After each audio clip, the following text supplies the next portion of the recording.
नफरत की मिसाइलें फट चुकी हैं, अब शांति की आवाज दबाई जा रही है। यह हमला नहीं, एक सोच की हत्या है। कौन जीतेगा, हथियार या होश?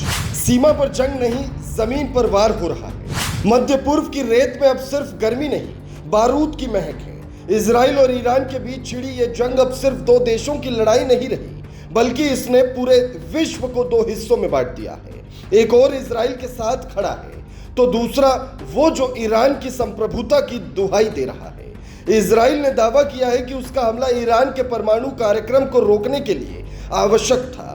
उसका कहना है कि अगर ये कार्रवाई नहीं की जाती तो दुनिया एक परमाणु संकट में धकेल दी जाती। इस आक्रामक रुख को अमेरिका, फ्रांस, ब्रिटेन, जर्मनी और इटली जैसे देशों का समर्थन मिल रहा है। ये सभी राष्ट्र इजराइल के आत्मरक्षा के अधिकार की आड़ में एक तरफा हिंसा को जायज ठहरा रहे हैं। लेकिन यह कहानी यहीं खत्म नहीं होती। दूसरी ओर चीन, इराक, यमन, ओमान और तुर्की जैसे देश हैं जो इस पूरे घटनाक्रम को अंतर्राष्ट्रीय कानून का सरेआम उल्लंघन बता रहे हैं। चीन ने चेतावनी दी है कि यह संघर्ष क्षेत्रीय स्थिरता को तबाह कर सकता है। तुर्की ने यह तक कहा है कि इजराइल अब कूटनीति की भाषा नहीं, केवल जंग की धमक सुनना चाहता है। भारत ने फिलहाल खुद को इस घातक राजनीति से अलग रखा है। शंघाई सहयोग संगठन SCO की बैठक में भारत ने हिस्सा नहीं लिया और युद्ध की बजाय संवाद का समर्थन किया। विदेश मंत्री S जयशंकर ने ईरानी विदेश मंत्री से बात कर यह साफ कर दिया कि भारत किसी भी कीमत पर शांति चाहता है। लेकिन भारत का यह संतुलन बनाए रखना कब तक संभव है? क्या वैश्विक दबाव उसे मजबूर नहीं करेगा किसी एक पक्ष में खड़ा होने के लिए? पाकिस्तान की प्रतिक्रिया अनुमान के मुताबिक रही। उसने इजराइल के हमले को अनुचित और आक्रामक बताया और ईरान के साथ खड़े होने का दावा किया।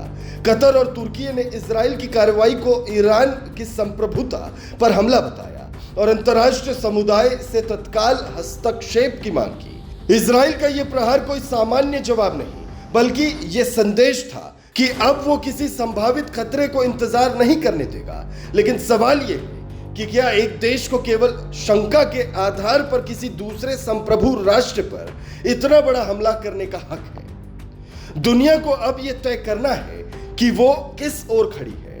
क्या वो आग में घी डालने वालों के साथ है या उस आखिरी बुझी हुई चिंगारी की तरह जो शांति की उम्मीद बनकर बची है?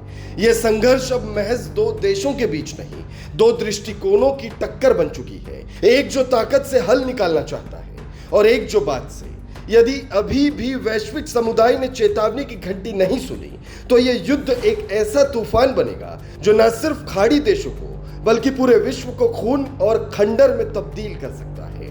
अब या तो दुनिया शांति का रास्ता चुनेगी या फिर इतिहास दोहराया जाएगा। लेकिन इस बार शायद कोई बचेगा नहीं इतिहास लिखने के लिए।